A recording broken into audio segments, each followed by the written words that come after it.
My name is Valarie. I am a proud captain of the Kree Armada, benefactors of countless ungrateful, lesser civilizations, such as Earth's. The Tacolians were an especially foul people, but fierce warriors. My squadron slain, the last Kree standing on the battlefield, I was abruptly pulled away by a force alien to me. I was not alone. 6 others, all strangers, had been gathered by the celestial being known as the Grand Master.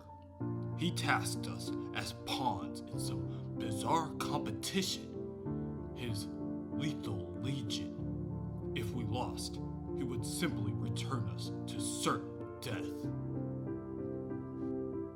Only by besting another group called the Black Order would we be allowed to live.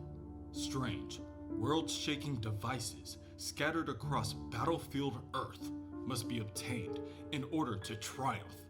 2 have already been claimed, neither by us.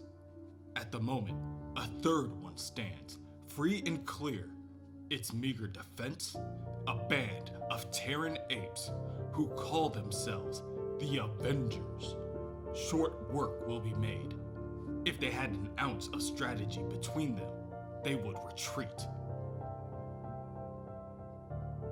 Admittedly, they have some minor tricks held, as we say, in chamber, and anyone capable of dropping those blood brothers rests from me some meager amount of consideration. But they've already resorted to using paltry magic tricks. Captain Glory leads the Lethal Legion's charge against the Avengers in New Mexico, each of the members of his team squaring off against their own opponents. Draw attempts to get past Brother Voodoo's conjured serpents of Damballa as Menticle flings its limbs in defense, guarding itself against the attacking Sunspot. When the opportunity arises, Menticle attacks Sunspot's psyche directly, leaving him incapacitated for a moment. Mental Master lifts a vehicle into the air and flings it in the direction of the Scarlet Witch, while the 2 blood brothers attempt to catch the wasp within their grasps. She eludes their every swing and races to help her fallen ally. Captain Glory sets his sights on Synapse the Inhuman, deciding that she needs to be taken out immediately. Synapse evades each of his energy projectiles, predicting his every move. He quickly understands that he must be dealing with a telepath. Elsewhere, the Metal Master begins to encase the Pyramid in iron in order to safely retain the device, stating that he has found a loophole in the Grand Master's game. The Scarlet Witch overhears this and demands to know more. She demands to know what sort of sick game the Grand Master has them playing and what part the Metal Master has in all of this. Back in Antarctica, Rogue stands atop of Corvus Glaive's battered body.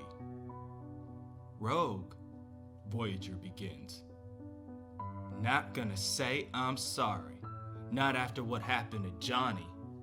The other Avengers' support for Rogue begins to wane, each of them knowing full well that revenge will never heal the wound Rogue wears. Voyager inches closer to Rogue. Your skin is cracked. In your eye. I absorbed Corvus's thoughts and powers. It's what I do, Voyager.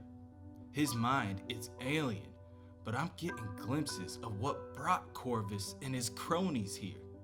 The Grand Master and the Challenger. The Lethal Legion and the Black Order scoring points with Earth as the arena? It really is a damn game. Voyager stands behind Rogue, unsure of how to console her aching teammate, when Farine, the other, speeds by, flying in the direction of the Pyramid. It's true, human. We are all pawns in this grand cosmic contest.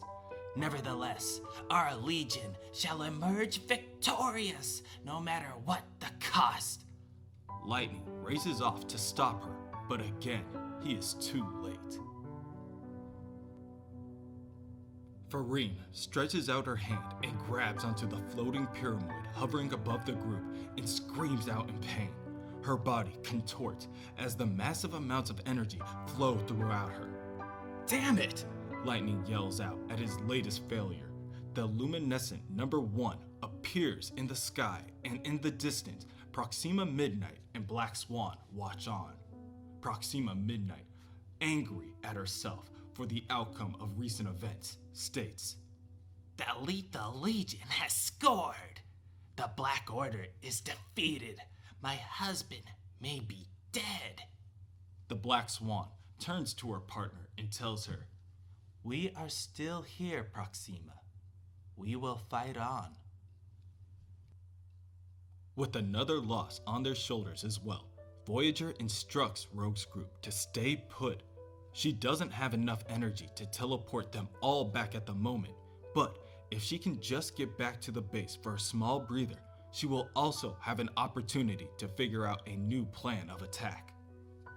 When Voyager arrives at the base, Tony Ho and General Maverick immediately notice her exhaustion.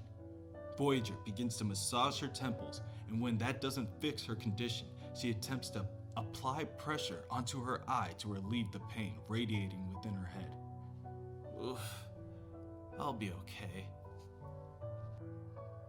I can only travel so far with my powers, or move so many people before I have to recharge. That's all. Tony, being the scientist that she is, tells Voyager that is the perfect name for her. Tony has a number of theories about how teleportation might work herself, basing most of her theories on the work of a man named Arthur Vector. My father? You've read his work? Dad was one of the first scientists to devote his attention to quantum entanglement.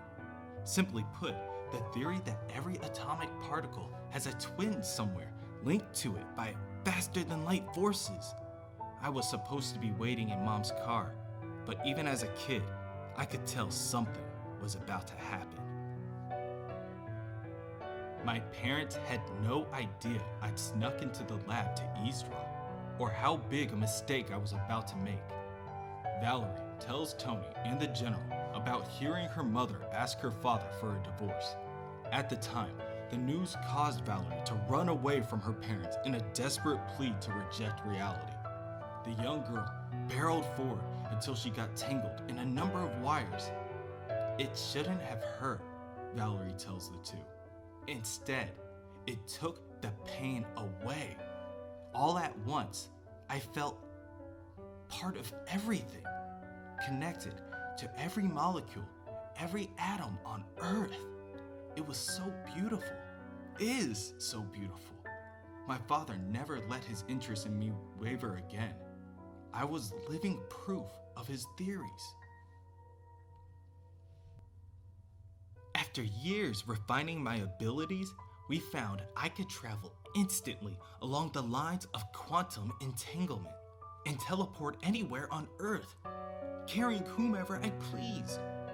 My parents went on to publish their findings. Through science, they made their contribution to the world. When I discovered others like me, we founded the Avengers. And with them, I knew I could make mine. My parents passed away not long after that. All I had was this team. Maybe that's why I don't miss all those years I was gone as much as you'd think. No matter how much time has gone by, I'm still part of something. Voyager stares at the giant A imprinted on a nearby vault. I feel rested. Let's get me back out in the field. In New Mexico, Sunspot still struggles to fight off Mentacle's mental assault. Red triangle, red triangle. Mentacle sees and hears this, and she is admittedly impressed by the abnormal response. So she probes deeper. Searching subject DaCosta's mind for further data. Red triangle. Post-hypnotic command. Purpose. Mental defense. Implanted by Professor X? Charles Xavier, noted by the Recorder Corps as the foremost human psionic talent. Quite average by Regalian standards. Mental mapping complete. Standing by to begin total erasure. Tactical observation. The human obstacles are about to lose their leader. Co-leader, Falcon yells as he kicks Mentacle aside. What was that about tactical observation? He quickly picks up the fallen Sunspot and attempts to get him out of range before Mentacle recovers. Captain Glory watches everything from his fight with Synapse and thinks to himself, Mentacle was too busy with one foe to monitor the rest. I can't make the same mistake. Once the Flyers found a safe space for his wounded comrade, he'll likely come for me. I need to distract the telepath and get some distance. Synapse, reading his mind, tells Captain Glory that will never happen. She can see what he's thinking. Good, the captain states. Then I'll drop my defenses and let you see everything. Synapse reels back as Captain Glory shows her the secret they have been holding. They really are just obstacles in this contest, nothing more. Synapse turns to the Falcon and tells him the stakes are unknown, but the Grandmaster pulled together the Lethal Legion to be his players. His challenger summoned the Black Order to do the same. Grandmaster moved the entire planet to liven up this game board with utter chaos.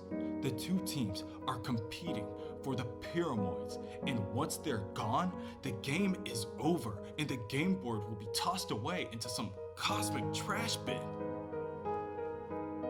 Falcon flies into the air where everyone can see and instructs his team.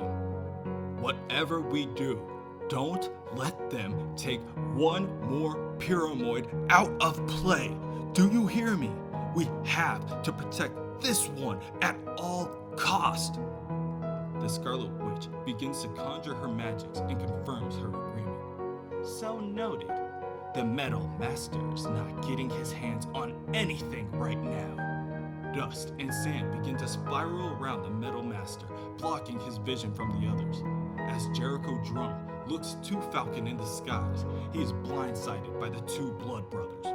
This scrawny stick's not gonna stop anyone, one says. Come on, human twig, bring the hocus pocus, says the other. Drawl attempts to impale the Scarlet Witch by launching her Crimson Spear in the witch's direction, claiming that if they cannot crush these flesh-wrapped whelps, then what good are they?